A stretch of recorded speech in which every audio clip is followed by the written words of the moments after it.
Silence had become the loudest thing in Eli Carter's life. For 15 years, the wind had been his only companion, whistling through the cracked boards of his ranch house, carrying dust across the empty plains of New Mexico. Every morning he brewed one cup of coffee, one plate on the table, one chair pulled out. Habit had replaced hope so quietly that he barely noticed when loneliness stopped hurting and simply became normal. Eli was not a bitter man, just a tired one. He had buried his wife under a cottonwood tree after the fever took her, and he had buried the version of himself that laughed easily not long after. People drifted away when he stopped attending church, when letters went unanswered, when he chose fences over funerals and cattle over conversations. Then one afternoon the knock came. Not loud, not demanding, just 3 soft taps on a door that almost never opened. Eli frowned. No one came out this far unless they were lost or desperate. He reached for the rifle by instinct, then paused. Something in his chest tightened, a feeling he hadn't felt in years. Curiosity. When he opened the door, the world shifted. A young Apache woman stood on his porch, travel-worn but composed. Her dark hair was braided neatly, her posture straight despite the long road behind her. She held a small leather bag in one hand and a folded piece of paper in the other. "I believe," she said gently in careful English, "this ranch belongs to Eli Carter." Eli swallowed. "That's me." She extended the paper. "Then I was sent to you." Before we continue this powerful story, make sure to like, share, and subscribe to channel name Like, where every story reminds us that kindness still matters. Eli stared at the paper. His name, his address, and words he barely remembered writing late one night by lantern light. Half drunk on grief and desperation. A mail order companion wanted. Honest work, safe home. Respect guaranteed. He had never expected an answer. "I'm Naya," the woman said. "I was told you wanted help." "And company." The word company echoed inside him like a bell struck too hard. Eli stepped aside without thinking. "You should come in. It's a long way from town." Inside, the house smelled of old wood and black coffee. Naya noticed everything without commenting. The single-place setting, the worn boots by the door, the picture frame turned face down on the mantel. She was not what Eli had imagined.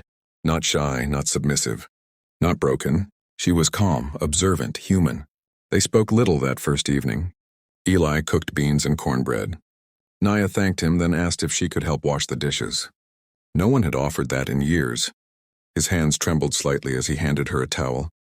Days turned into weeks.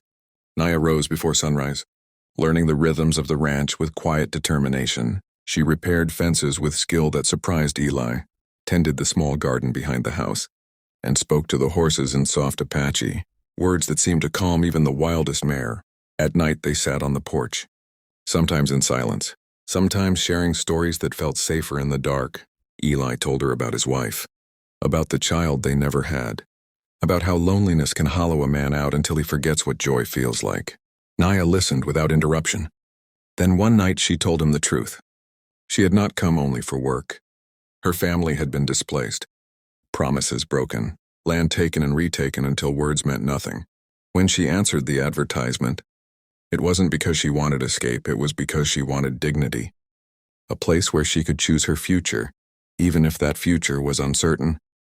"I did not come to be owned," she said quietly. "I came to be respected." Eli felt shame rise like heat in his chest. "You are," he said. "Respected always." The unexpected twist came with the letter. One morning Naya handed Eli an envelope with a government seal. Her hands shook. "They found me," she said. Inside was an order. She was to be relocated again. Another reservation. Another promise. Another uprooting. Eli watched the color drain from her face as she waited for his reaction. For the first time in years, Eli felt anger. Not the loud kind, but the steady kind that builds when something precious is threatened. "They don't get to decide this," he said. "But they always do." That night Eli couldn't sleep. He walked the ranch until dawn, thinking of all the times he had let life decide for him, of all the silences he had accepted, of the door he had almost never opened. At sunrise he made a choice. He rode into town, spoke to lawyers who barely listened, officials who shrugged. Then he did something unexpected. He signed over half the ranch into a trust, with Naya as co-owner. When he returned and showed her the papers, she stared at him as if the ground itself had shifted. "Why?" she whispered. Because kindness isn't charity, Eli said. It's sharing what you have so no one stands alone. The letter was challenged, the relocation delayed, then quietly withdrawn. Weeks later, the cottonwood tree bloomed again. Eli and Naya stood beneath it, not as savior and saved, not as employer and worker, but as two people who chose compassion over fear. She stayed, not because she had nowhere else to go, but because she finally had somewhere she belonged. And so did Eli. Loneliness didn't vanish overnight. Wounds never do. But the ranch filled with laughter again, with shared meals, with purpose. Sometimes the greatest act of kindness isn't opening your door, it's opening your life.